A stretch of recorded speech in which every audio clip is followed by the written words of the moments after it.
90-cı illərin əvvəllərindən, Ulu Öndər 93-cü ilin ortalarından Azərbaycana qayıdandan sonra artıq 94-cü ildə müəyyən bir səviyyədə səhv etmirəmsə Bənəzir Buhut da o vaxtki baş nazirlə Kasablankada bizim prezidentimizin ilk görüşü olub. Yəni ilk əlaqələr oradan başlayıbdı. Yəni müstəqillik dövrünün ilk əlaqələri.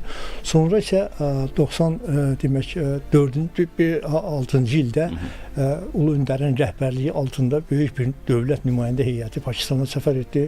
Nə yaxşı ki, nə xoş ki, o səfərdə mən də iştirakçı idim, ölkənin maliyyə naziri kimi və Pakistanla Azərbaycan arasında işğal verginin aradan qaldırılmasına dair müqaviləni də mən imzaladım. O zaman həmən görüşdə, həmən sənədlər toplusunda bu sənədə də mən imza atdım və təsəvvür edin ki, Nicət müəllim, o görüşdə o qədər bir isti atmosfer vardı, biz evimizə gəlmişdik sanki. Yəni, mən çox səfərlərdə olmuşam da, Ulu Öndərlə çox səfərlərdə olmuşam. Yəni, o atmosferlərin demək, müqayisəsini rahatlıqla apara bilirəm. Bir Türkiyə də öz evimizdəki kimi özümüzü necə hiss ediriksə, Pakistanda da eyni qaydada. Elə bildik ki, sanki öz evimizə gəlmişik. Elə bildik ki, sanki doğma insanlarımızın arasına gəlmişik və təbii ki, o isti münasibəti də biz görürdük və eynən görürdük.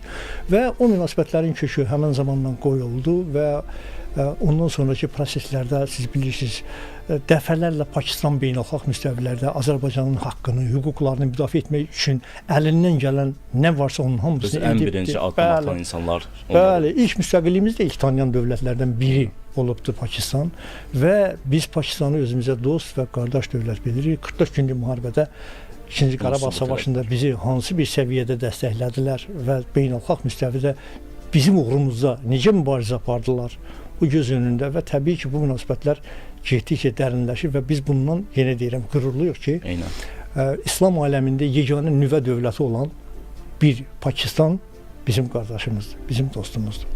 Və hələ Türkiyə öz yerində, amma Pakistanın belə bizə yaxınlaşması və o 44 günlük savaşın uğurlarını biz Bakı küçələrində, Azərbaycanın rayonlarında qeyd edərkən qürur duyurduq ki, Türkiyə Azərbaycan bayraqları ilə yanaşı Pakistan bayrağı da dalğalanırdı. Yəni, bax, bu qardaşlığın ifadəsi, bariz nümunəsi idi ki, biz insanlarımız işindən gəlirdi, Pakistan bayrağını Türkiyə Azərbaycan bayrağından ayırmadan onu biz nümayiş etdirdik. Bax, budur münasibətlər.